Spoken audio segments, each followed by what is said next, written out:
COVID-19 pandemic is intensifying the human security challenges that we all face,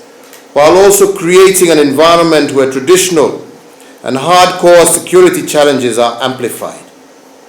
The pandemic has been a catalyst for underlying risk trends, with many countries facing sharply deteriorating political, security, criminal, and governance situations.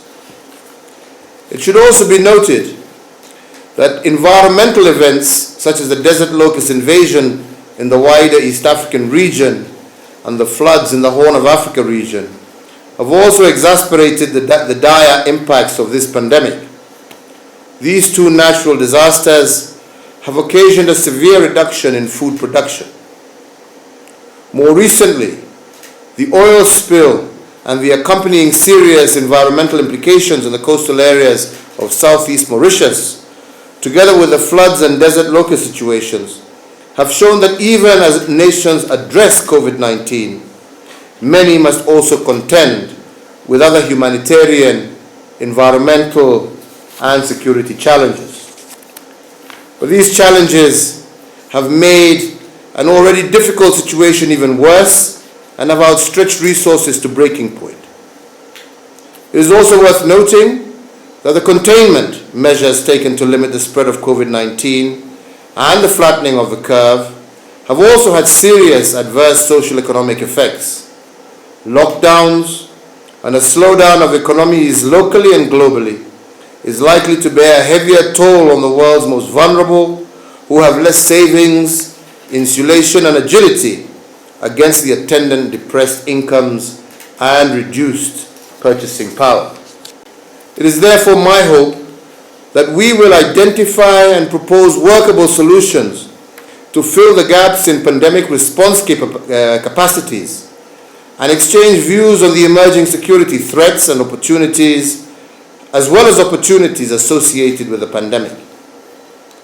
The pandemic has impacted regional and global peace and security efforts due to the fact that attention is increasingly being devoted to domestic and national pandemic response efforts and diverted from peace and security spheres. The pandemic has also disrupted diplomatic efforts towards regional crisis management and conflict resolution endeavors, thereby creating the potential for escalating tensions and the reversal of the gains made over the years in peace building. The pandemic, coupled with the globalization of terrorism and violent extremism, has posed an even greater threat to international peace and security. Several countries continue to experience protracted armed conflict, including from activities by non-state armed groups, as well as a marked humanitarian crisis, often with a significant trans-border and global dimension, as well as facing the ever-present threats of terrorism. There has also emerged an even greater need to safeguard vulnerable populations from recruitment in the midst of shifts in food insecurity, unemployment, the cyber environment, and education.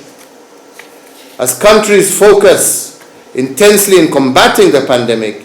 it has become increasingly vital to espouse a broader security paradigm to ensure that the focus on the pandemic is not creating room and avenues that belligerent actors can exploit to further outrageous agenda. The recent incursions, for example, in northern Mozambique by Islamic insurgents and the capture of the port of Aqaba de Praia and Cabo Delgado province in August, is a reminder that even as we battle the pandemic, those who seek to foil peace for violent, aggressive interests remain active. Many African governments have directed their limited resources towards COVID-19 pandemic response measures at the expense of the fight also against other diseases such as malaria, malnutrition, tuberculosis, HIV/AIDS. The pandemic will undoubtedly consume further resources meant for development programs, risking reversing decades of progress in the fight against poverty and inequality. Therefore, the need for shared interventions and responsibility towards peaceful, equitable, sustainable societies is greater now than ever before.